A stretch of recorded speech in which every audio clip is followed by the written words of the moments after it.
Graças a Deus, mais uma oportunidade que Ele nos concede de podermos estar mais uma vez postando um comentário de mais uma de nossas lições aí da CPAD desse último trimestre de 2017. A lição de hoje traz como título a lição número 2, que estarei postando um comentário de 8 de outubro de 2017.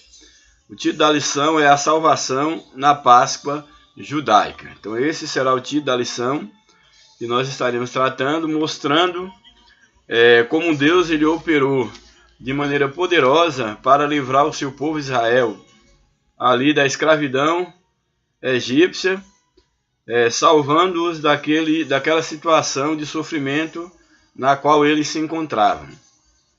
E ao mesmo tempo mostrando que assim como Deus libertou Israel da escravidão egípcia, também ele tem libertado aqueles que a ele têm se voltado, ele os tem libertado da escravidão do pecado. Portanto, a Páscoa judaica também prefigura Cristo, que é a nossa Páscoa, aquele Cordeiro de Deus que morreu pela nossa salvação antes da fundação do mundo. Então a lição de hoje trata exatamente sobre isto. A salvação na Páscoa judaica. Nós sabemos que a palavra Páscoa, ela tem como significado passar por cima. Então esse é o significado da palavra Páscoa. Vem aí desse termo hebraico Pessah, que quer dizer passagem, e tratando de uma maneira mais específica nesse significado, Páscoa significa exatamente passar por cima. Isso refere ao episódio quando o povo de Deus estava prestes a ser liberto ali da escravidão do Egito, quando eles receberam a ordenança divina que um animal fosse sacrificado, que o sangue desse animal fosse aspergido ali nas vergas das portas, e a casa onde houvesse o sangue ali marcando, a Bíblia nos diz que o anjo que viria trazer o juízo, o anjo da morte, ele passaria por cima daquela casa, ou seja, saltaria aquela casa, não destruiria aquela casa. Então daí o significado de Páscoa exatamente passar por cima. Essa Páscoa, a Páscoa judaica, é uma Páscoa que acontecia sempre no mês de Abib, que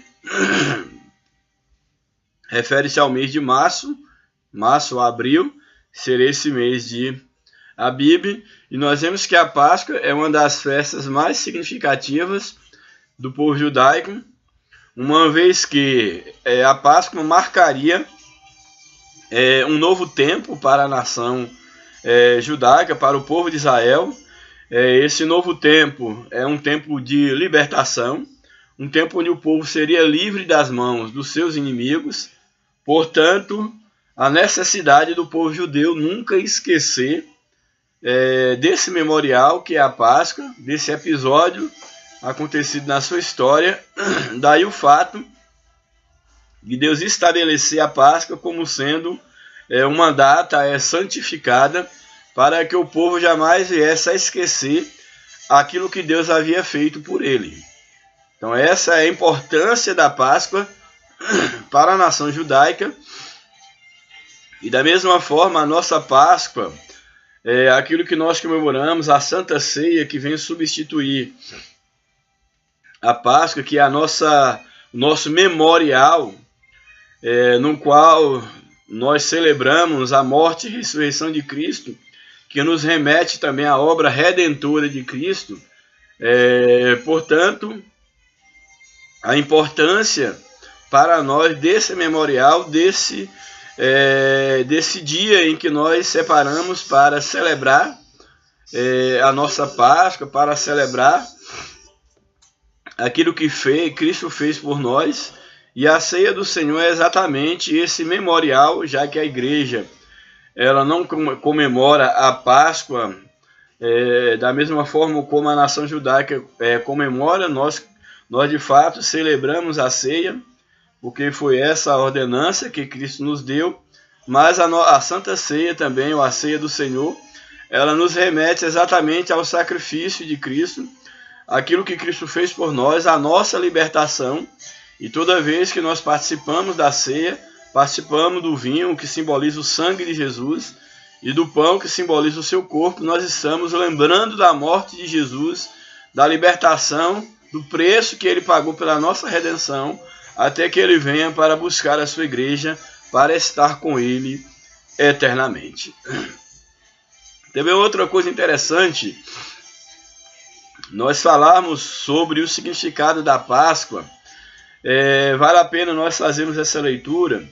O que a Páscoa, de fato, ela significa. O que a Páscoa significou, por exemplo, para os egípcios. O que a Páscoa significou para os judeus. E o que a Páscoa significa para nós cristãos, para a Igreja de Cristo. Então nós podemos ver assim, de uma maneira bem sintetizada, que para os egípcios, a Páscoa significava o juízo de Deus sobre aquela nação, sobre aquele povo. Porque sabemos que quando do momento da celebração da Páscoa, foi exatamente aquela noite, quando o anjo da morte, ele passou e destruiu todos os primogênitos do Egito. Desde o primogênito ali do rei, desde o primogênito do faraó, ao primogênito do homem mais simples e até mesmo o primogênito dos animais. Então a Páscoa, para o Egito, significava exatamente o juízo divino sobre si. A Páscoa, para os israelitas, significava exatamente a libertação. Então, para os israelitas, a Páscoa simboliza a saída do Egito e, portanto, a passagem da escravidão para a liberdade. E para o cristão, e para a igreja? Para a igreja, a Páscoa simboliza exatamente a passagem da morte para a vida. A saída de uma vida de pecado para gozarmos de uma vida de santidade ao lado de Cristo. Então é esse o significado da Páscoa para a igreja. Bem, indo para a lição, nosso texto, áureo da lição, desde já eu peço aí perdão, desculpa, pois a minha garganta ela voltou, né, está irritada. Há pouco tempo saí aí de um problema muito sério na garganta. E de ontem para cá já começou a atacar um pouco a minha garganta. Eu espero em Deus que eu tenha condição de fazer um comentário desta lição. Bem, o texto áureo da nossa lição nos apresenta: Eu sou o Senhor e vos tirei de debaixo das cargas dos egípcios. Vos livrarei da servidão e vos resgatarei com braço forte, estendido e com juízos grandes. Vou reler o texto. Eu sou o Senhor e vos tirarei de debaixo das cargas dos egípcios, vos livrarei da sua servidão e vos resgatarei com braço estendido e com juízos grandes. Então nós temos aqui a promessa que Deus faz ao povo de Israel, mostrando ao povo que ele havia de os libertar daquele cativeiro, daquela servidão, e essa libertação seria exatamente com braço forte, com mão estendida. E Deus já estava mostrando para o povo de Israel, através aqui de Moisés, dos seus servos, que ele haveria de livrá-los e que esse livramento viria da sua parte. Quando aí no início ele diz: Eu sou o Senhor e vos tirarei, para que a nação de Israel não tivesse nenhuma dúvida de que seria o Senhor, de que seria Deus que os livraria daquele cativeiro. A verdade prática da lição nos apresenta a libertação do povo israelita. Vislumbrava um plano divino maior, libertar e salvar a humanidade. Ou seja, da mesma forma como um Deus, com grande poder, com um braço poderoso, estava libertando a nação de Israel, o povo escolhido, da escravidão egípcia, isso apontava para o que Deus faria para toda a humanidade que estava escravizada debaixo do pecado. A leitura bíblica em classe, se você quiser acompanhar aí na sua Bíblia, caso você não tenha a revista para acompanhar, está no livro de Êxodo, capítulo de número 12, versos 21 a 24, e depois o verso de número 29, aí do capítulo 12. Bem, então o verso de número 21, aí do capítulo 12, nos diz o seguinte: chamou, pois, Moisés a todos os anciãos de Israel e disse-lhes: escolhei e tomai vós cordeiros para vossas famílias e santificai, ou sacrificai, melhor dizendo, a Páscoa. Então nós temos aqui Moisés, da parte de Deus, dando ordem ao povo de Israel que eles deveriam escolher tomar um cordeiro para que eles pudessem sacrificar a Páscoa, cada um por sua família. Pois exatamente Deus já havia determinado que naquela noite Deus haveria de livrar o seu povo, e como é oferta, e como é um mecanismo, um meio simbólico que aquela nação deveria realizar, era exatamente que eles deveriam praticar, deveriam realizar aquela Páscoa, aquela cerimônia, aquele ato simbólico, para que de fato eles pudessem estar ali marcando aquele momento quando Deus haveria de, com mão poderosa, cumprir aquela promessa de libertação para todo aquele povo. O verso de número 22. Então tomai um molho de sopo e molhai-o no sangue que estiver na bacia. O sangue, no caso aí, do animal sacrificado, do cordeiro. Então tomai um molho de sopo e molhai-o no sangue que estiver na bacia, e lançai na verga da porta, e em ambas as ombreiras do sangue que estiver na bacia. Porém nenhum de vós saia da porta da sua casa até amanhã. Então a ordem aqui do Senhor é que o sangue desse cordeiro deveria ser aspergido, lançado na verga da porta. E esse sangue, ele deveria estar ali nas ombreiras da porta, e que nenhum deles saíssem naquela noite de sua casa, que nenhum saísse até a porta, exatamente porque Deus haveria de trazer o juízo naquela noite. Aquela seria uma noite memorável, e eles deveriam ficar ali até amanhã do outro dia, que seria exatamente quando eles sairiam para a libertação, sairiam para a liberdade. Verso de número 23. Porque o Senhor passará para ferir aos egípcios, porém quando vir o sangue na verga da porta e em ambas as ombreiras, o Senhor passará aquela porta e não deixará o destruidor entrar em vossas casas para vos ferir. Aqui esse texto, esse verso de número 23, quando diz que ao ver o sangue, o Senhor passará aquela porta, ou seja, passará acima daquela porta, é exatamente o sentido da expressão Páscoa, que é exatamente passar por cima. Então Deus está dizendo que em toda casa que houvesse esse sangue, que simbolizava a proteção de Deus, o anjo da morte, o anjo destruidor, ele passaria por cima desta casa. Ou seja, esta casa seria livre, seria liberta. Estes seriam poupados da destruição. Da mesma forma, acontece com aqueles que já foram marcados pelo sangue de Jesus. Haverá um tempo onde Deus haverá de trazer o juízo sobre toda a terra.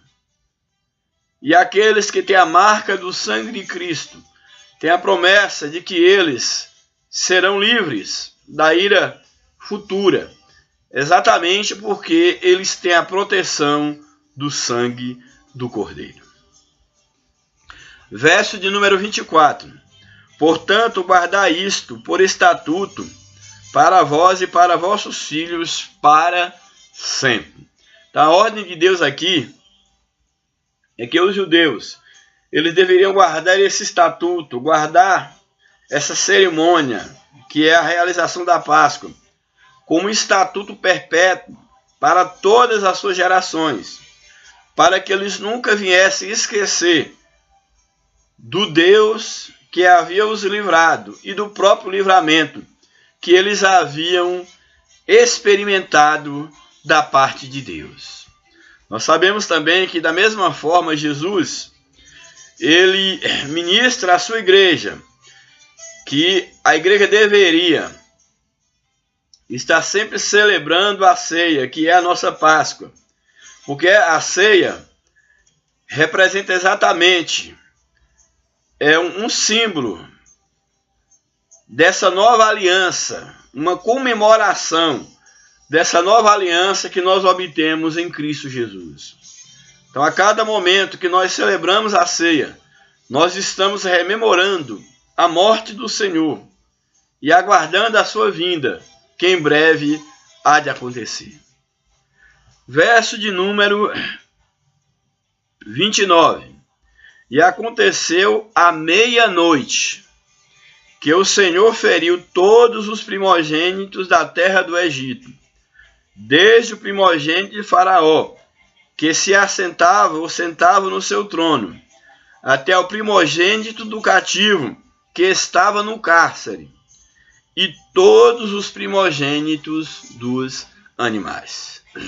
Então nós temos aqui que à meia-noite, no momento quando a nação de Israel, o povo de Israel, estava protegido dentro das suas casas, a Bíblia nos afirma que o anjo destruidor passou por todas as casas dos egípcios, e em toda a casa, até mesmo no palácio, onde houvesse um primogênito, todos eles tiveram suas vidas ceifadas.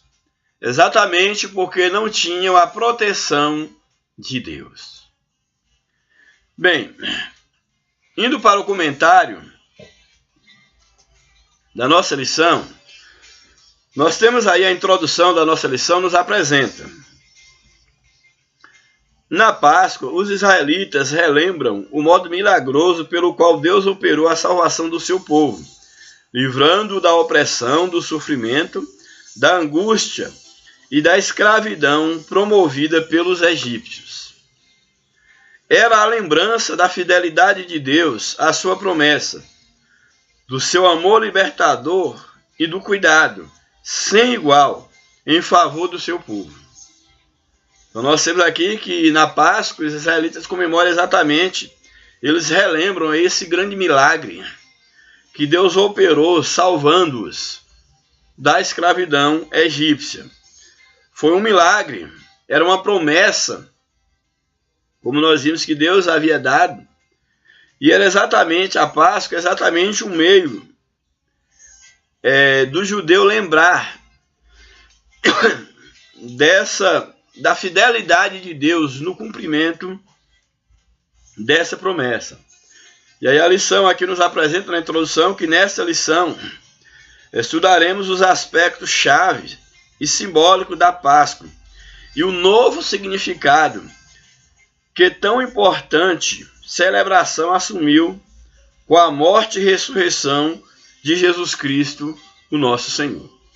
Então nós vamos ver exatamente, apresentar o que a Páscoa simbolizava para os judeus e o que ela significa para nós, a Igreja de Cristo. Primeiro ponto da lição, primeiro tópico, a instituição da Páscoa. Primeiro subtópico, o livramento nacional. Para o povo de Israel, a Páscoa representa o que o dia da independência significa para um país colonizado por uma metrópole. Então nós temos aqui que a Páscoa, ela tinha para Israel a mesma importância que uma colônia. O valor que uma colônia dá para a sua independência em relação a uma metrópole. Então, da mesma forma que o dia da independência ele é significativo para uma colônia que um dia conquistou a sua independência de uma metrópole, passou a ser independente, da mesma forma a Páscoa tem essa simbologia para Israel, porque representa exatamente o dia da sua libertação. O dia quando eles puderam estar livres do cativeiro do Egito. Eles puderam experimentar a sua independência, a sua libertação. Então a Páscoa, ela memoriza exatamente o livramento nacional para a nação de Israel. Mais ainda, essa magna celebração significa a verdadeira libertação experimentada por uma nação, expressada pela libertação espiritual do povo para servir ao Deus Criador. Ou seja, a nação de Israel, ela estava tendo independência, não apenas uma independência política, uma independência social, mas também uma independência espiritual.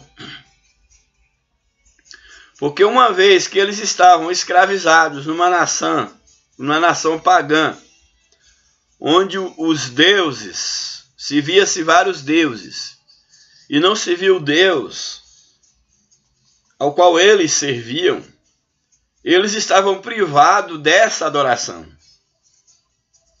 Então, uma vez libertos politicamente, socialmente, eles também estavam livres espiritualmente para servir ao seu Deus, ao Deus único, ao Deus verdadeiro. Então ali também, a Páscoa também simboliza uma libertação espiritual do povo de Israel.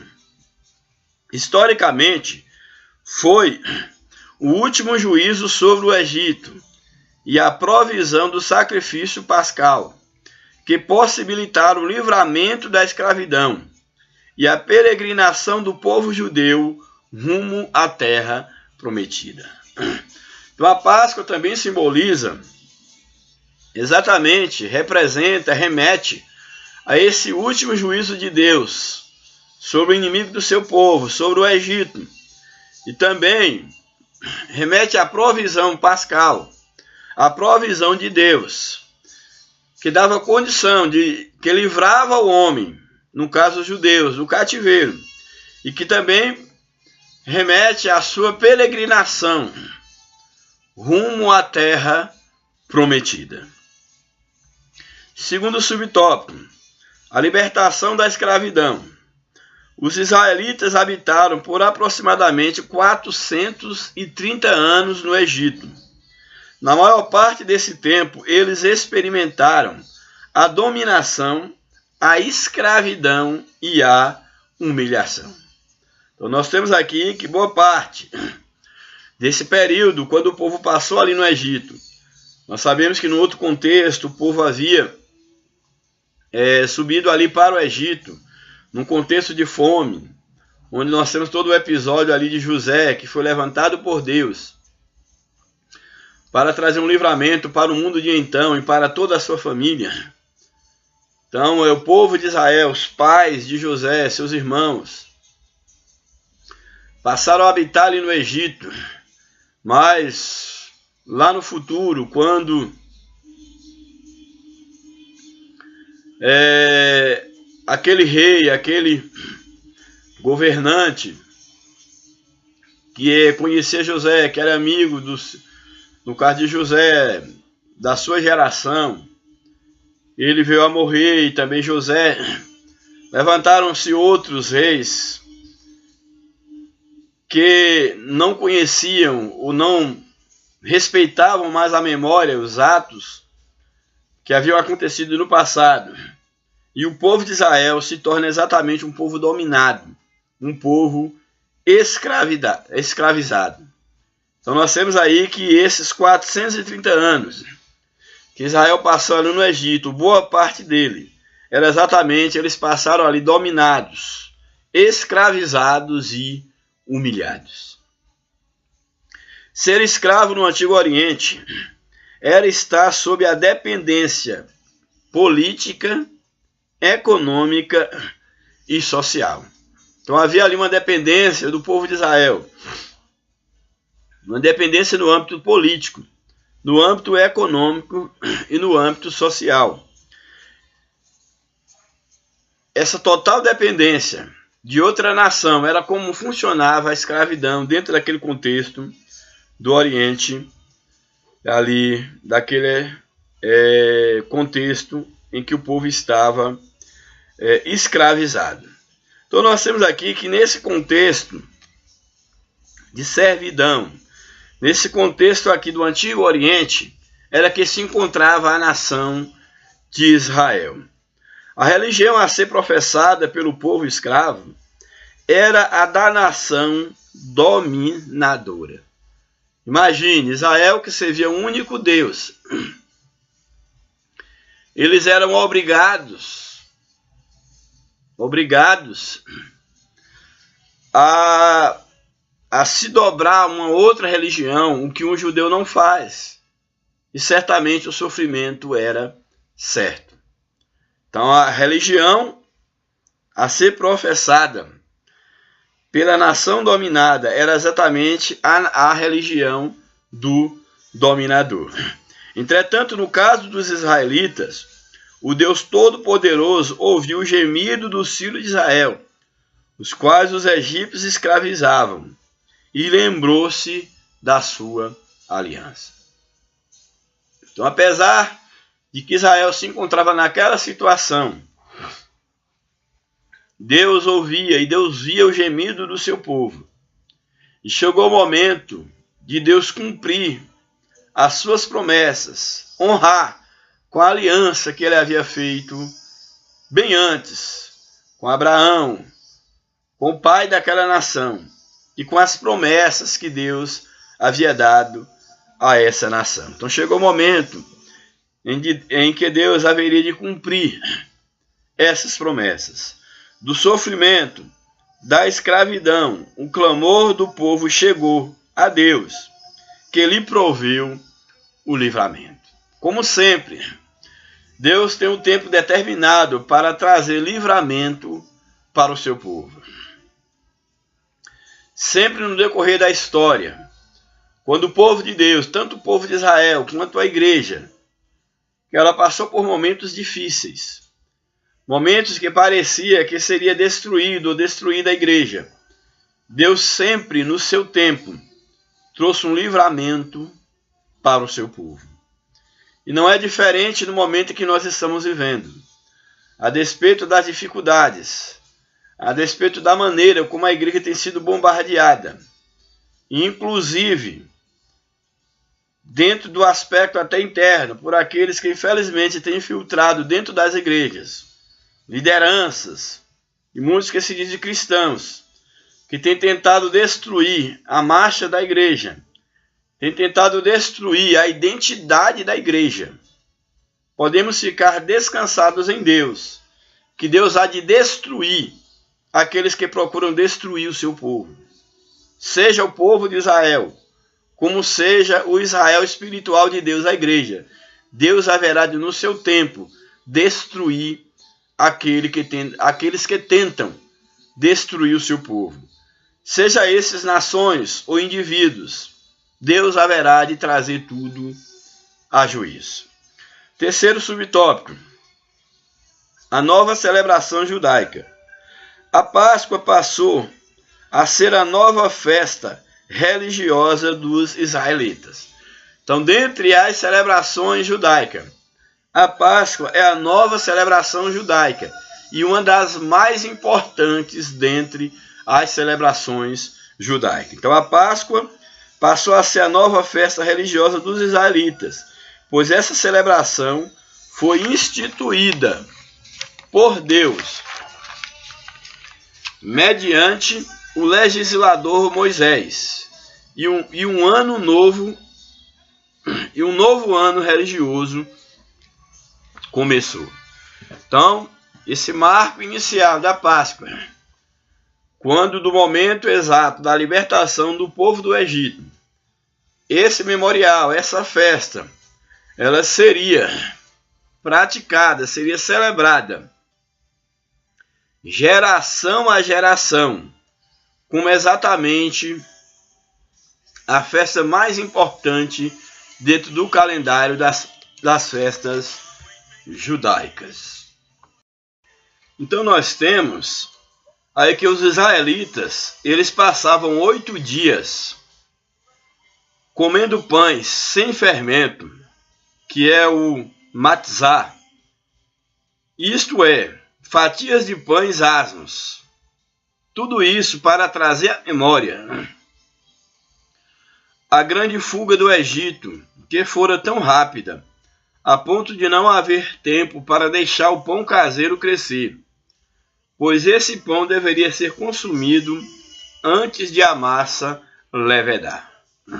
Então nós temos aqui, o comentarista nos apresenta exatamente que a Páscoa egípcia, ela é comemorada, que esse matzá é comemorada aí durante 8 dias. Os israelitas comem esses pães sem fermento, fatias de pães, que é exatamente para trazer à memória aquele momento quando eles apressam. Às pressas, eles teriam que sair do Egito. Pressa essa que não dava tempo o pão ser fermentado para que eles pudessem cozer aquele fermento. Dada a urgência que eles tinham de sair do Egito. Desculpe, porque a garganta realmente está ruim, mas vou tentar ser mais sucinto nos nossos comentários. Bem, o segundo tópico da lição traz como um título o Cordeiro da Páscoa. Primeiro subtópico, o Cordeiro do Antigo Testamento. No Antigo Testamento, o Cordeiro constituía parte fundamental dos sacrifícios oferecidos para a remissão dos pecados. Ele foi introduzido na cultura dos israelitas quando Deus libertou seu povo, conforme nos relata Êxodo. Para oferecer o cordeiro em sacrifício, o sacerdote e o povo deveriam observar algumas exigências. Então nós vamos aqui apresentar o papel fundamental do cordeiro nos sacrifícios egípcios, no sacrifício judaico, melhor dizendo. Só que esse cordeiro, que deveria ser oferecido pelos judeus, pela nação de Israel, eles deveriam observar alguns requisitos. Não era um animal oferecido de qualquer forma. Isso é muito importante, porque nós sabemos que os sacrifícios que nós oferecemos para Deus, eles não podem ser feitos de qualquer forma. Para Deus, nós temos que oferecer o melhor. O melhor de nós tem e deve ser oferecido diante do altar do Senhor. Então vamos ver aqui quais seriam as características do animal que deveria ser oferecido em sacrifício ao Senhor. Primeiro, o animal deveria ser completamente limpo. O animal tinha que ser limpo. Não poderia haver manchas, nem outros defeitos. Ser imaculado, não ter nenhuma mácula. E plenamente saudável. O animal para o sacrifício era um animal limpo, um animal puro, sem mácula, sem mancha, um animal saudável. É interessante nós observarmos, e a lição nos apresenta muito bem, quando diz que todo esse simbolismo apontava para Jesus, o verdadeiro Cordeiro Pascal. Então nós temos que a simbologia nas características, nas qualidades desse cordeiro, que deveria ser sem mancha, sem mácula, puro, limpo, sem nenhum defeito, nos remonta exatamente ao sacrifício do Cordeiro de Deus, puro, sem mancha, sem mácula, que foi oferecido pela humanidade na cruz do Calvário. Então esse Cordeiro puro da antiga aliança, que era ofertado, que era oferecido a Deus, ele simbolizava um Cordeiro puro, que uma vez por todas haveria de ser oferecido pela humanidade. E me chama a atenção, e eu quero te chamar a atenção, é que esse Cordeiro na antiga aliança, ele era imolado, entregava o seu sangue, a sua vida, para que ele pudesse então, o seu sangue, a sua carne fosse oferecida diante do altar. E nós podemos observar que Jesus, ele foi o sacrifício de Deus, entregue pela humanidade. Jesus derramou até a sua última gota de sangue. Ele foi oferecido sobre o altar, a fim de pagar o preço pela nossa redenção.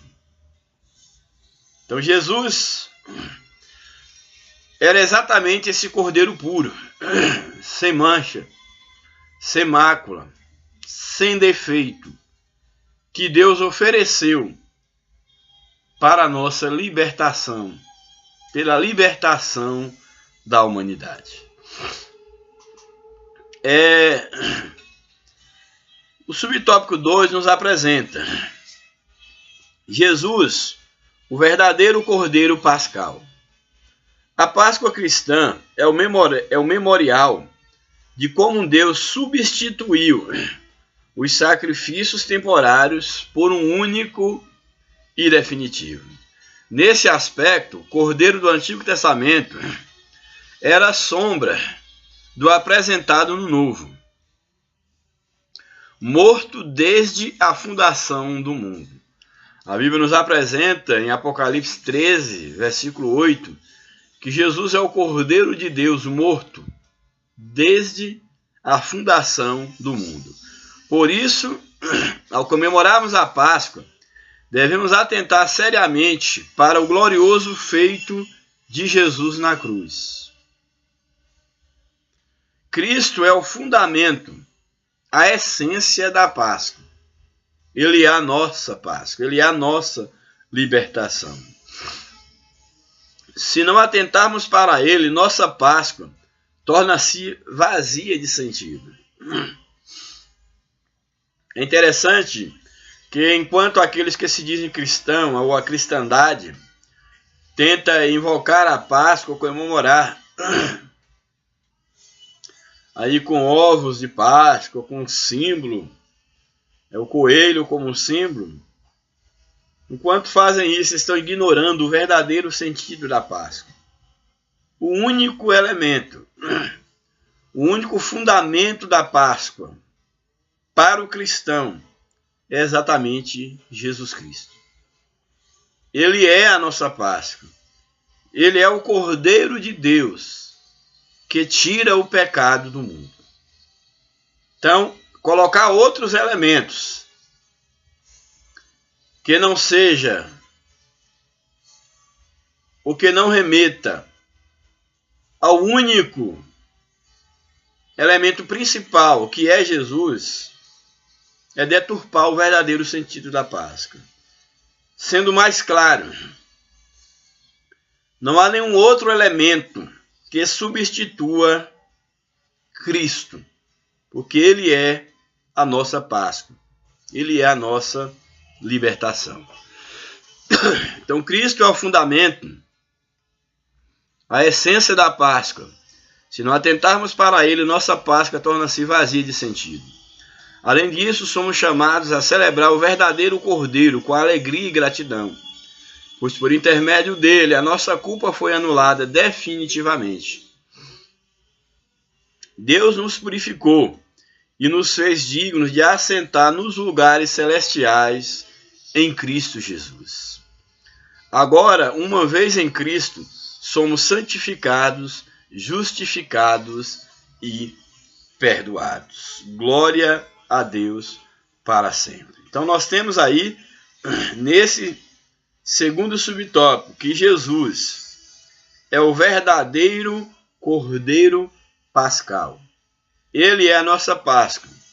Ele é quem se entregou por nós.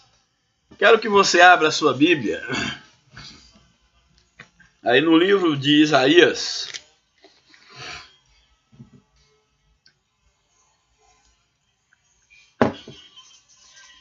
Isaías capítulo 53. Não vou estar me aprofundando muito devido aí ao problema na minha garganta, mas eu quero só meditar em alguns versos com vocês. Isaías 53, até o verso de número...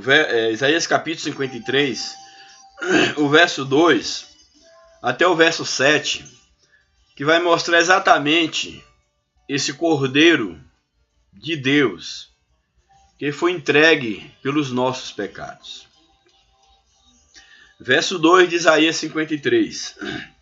Porque foi subindo como renovo perante ele e como raiz de uma terra seca. Não tinha parecer nem formosura. Isso mostra o aspecto de Cristo na cruz do Calvário, que perdeu todo o parecer, toda a formosura. Ele estava ali ensanguentado, sem nenhuma aparência, sem nenhuma beleza, por causa dos nossos pecados. Porque foi subindo como um renovo perante ele, como a raiz de uma terra seca. Não tinha parecer nem formosura. E olhando nós para ele, nenhuma beleza víamos para que o desejássemos. Ele estava desfigurado por causa dos nossos pecados.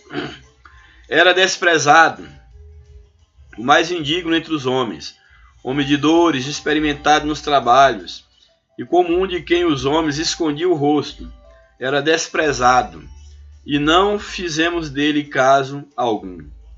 Verdadeiramente ele tomou sobre si as nossas enfermidades e as nossas dores levou sobre si, e nós o reputamos por aflito, ferido de Deus e oprimido.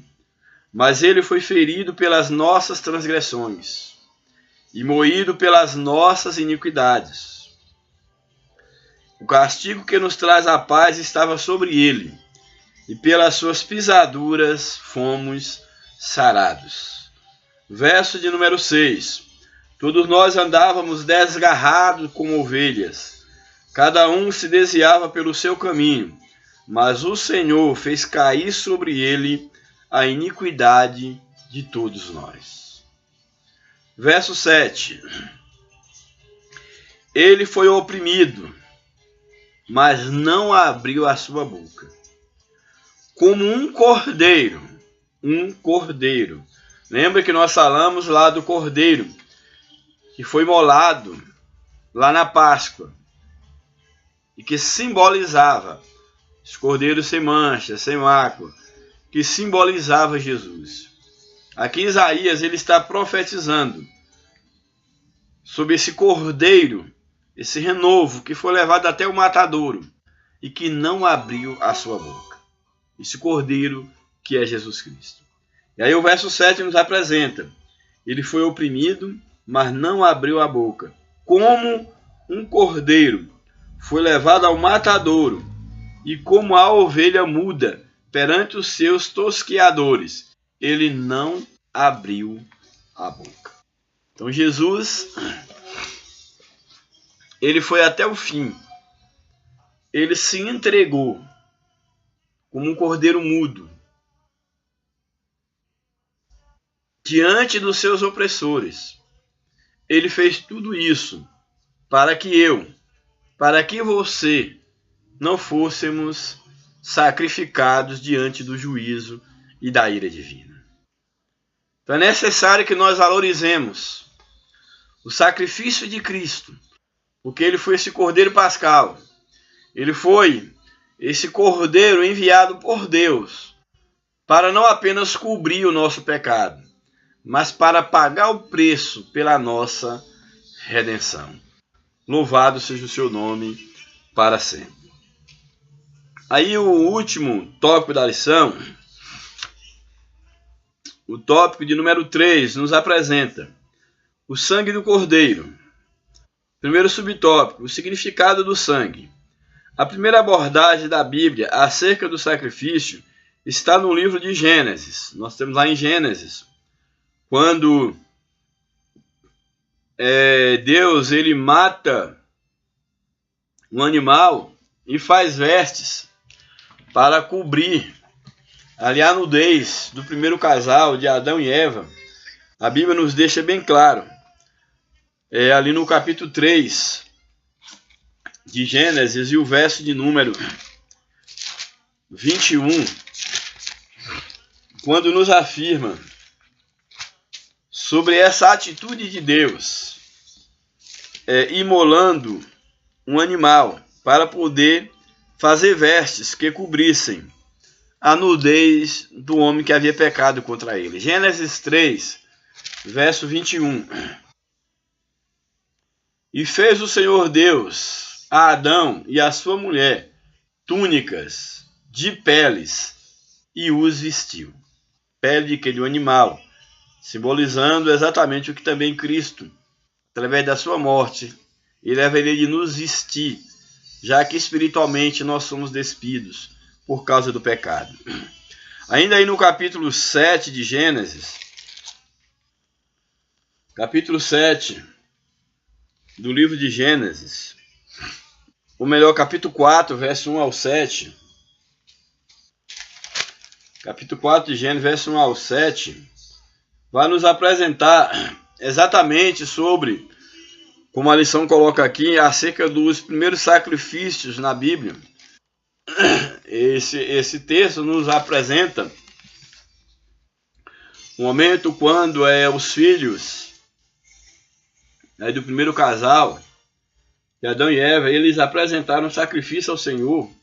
Aí o verso 2, e teve mais, aí fala dos filhos, Abel e Caim. E aí o verso 3, e aconteceu que ao cabo de dias, Caim trouxe do fruto da terra como uma oferta ao Senhor. Abel também trouxe dos primogênitos das suas ovelhas e da sua gordura, e atentou o Senhor para Abel e para a sua oferta. Então nós temos aqui, não entrando aí no comentário desse texto, mas só mostrando relatos do primeiro sacrifício já sendo na Bíblia. Temos aí Abel oferecendo a Deus sacrifício de animal. Então o sacrifício de animais era uma forma de lidar com os problemas do pecado, enquanto este destruiu a paz entre Deus e a humanidade. O sacrifício era oferecido para expiação dos pecados do transgressor, em que este era perdoado. Mediante essa expiação, tinha a sua relação com Deus restabelecida. Então nós temos aqui que era exatamente essa função do sacrifício, porque a Bíblia diz que as nossas iniquidades, está no livro de Isaías, capítulo 59, verso de número 52, diz: as vossas iniquidades fazem divisão entre vós e o vosso Deus, e os vossos pecados encobre o seu rosto de vós, para que vos não ouça. E o sacrifício na antiga aliança tinha exatamente essa função de estabelecer, de ali propiciar ao homem a condição de ter o seu pecado ali coberto, para que ele pudesse relacionar-se com Deus. Então o sacrifício era essa expiação pelos pecados do transgressor, como a lição nos coloca, em que este era perdoado e, mediante essa expiação, tinha a sua relação com Deus restabelecida. O maior símbolo e principal elemento desse ritual do sacrifício era exatamente o sangue do animal. Então, o sangue do animal sacrificado era o maior símbolo dentro desse sacrifício. Isso porque o sangue, na Bíblia, representa a vida.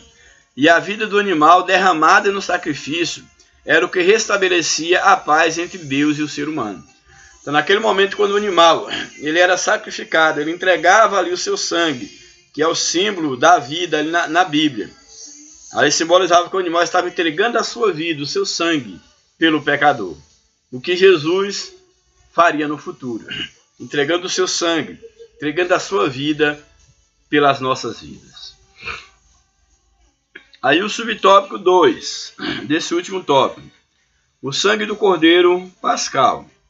Antes do advento da última praga sobre os egípcios, Deus ordenou aos judeus que preparasse um cordeiro para cada família. Cada família deveria preparar o seu cordeiro.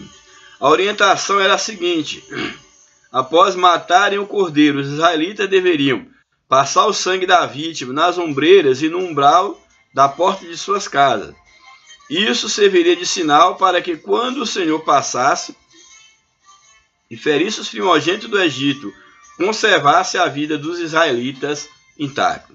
Assim, a orientação divina protegeu os primogênitos dos israelitas, e o sangue do Cordeiro Pascal foi o símbolo de proteção deles diante da morte.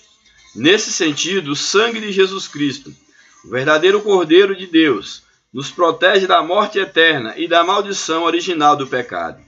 Tal como o sangue da morte, ou melhor, tal como o sangue do Cordeiro Pascal, que livrou o povo da morte, assim também o sangue de Jesus nos livra da morte espiritual e da condenação eterna. Então nós temos aqui que o sangue do Cordeiro Pascal era o elemento fundamental ali que toda família deveria oferecer.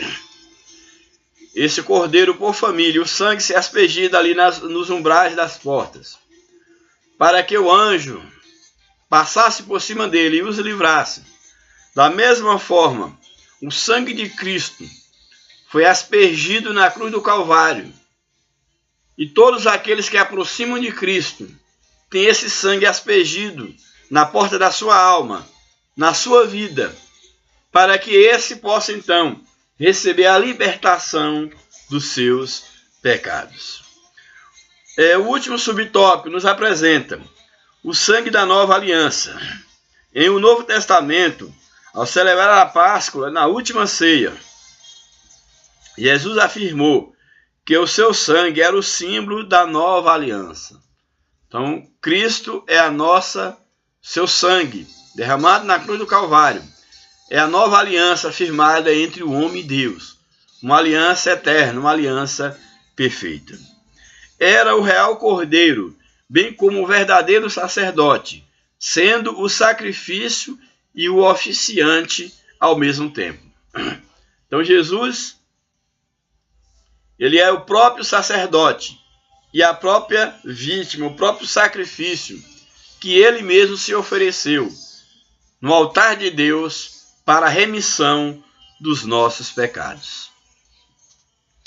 Por essa razão, o livramento, o livro de Hebreus, afirma que Cristo é o mediador da nova aliança e, mediante seu sangue, redime de modo efetivo o que crê. Nesse sentido, o sangue da nova aliança deu acesso direto do ser humano ao trono da graça.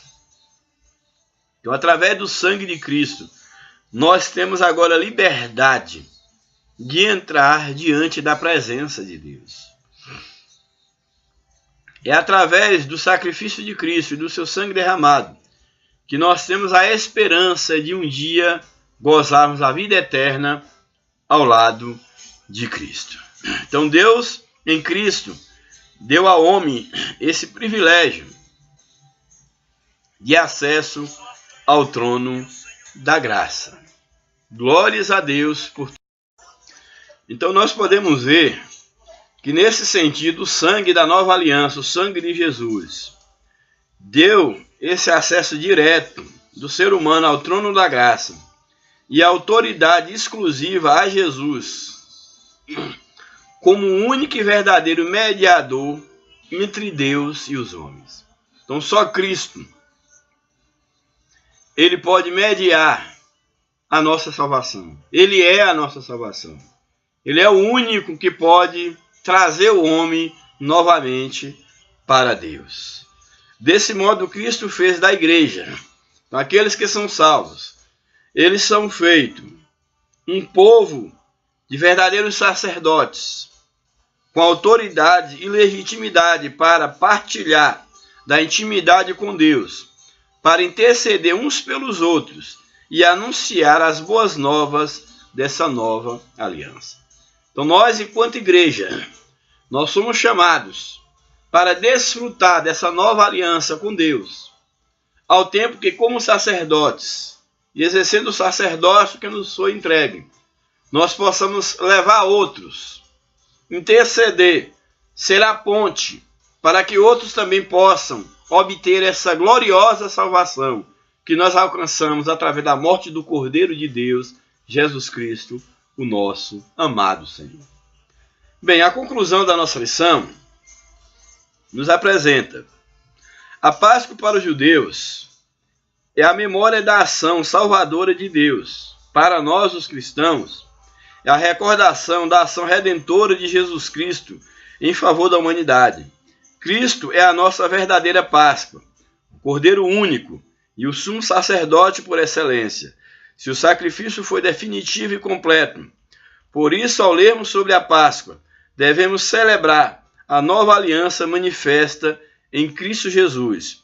Hoje somos filhos de Deus, mediante a nova e perfeita aliança no sangue do Cordeiro, que tira o pecado do mundo.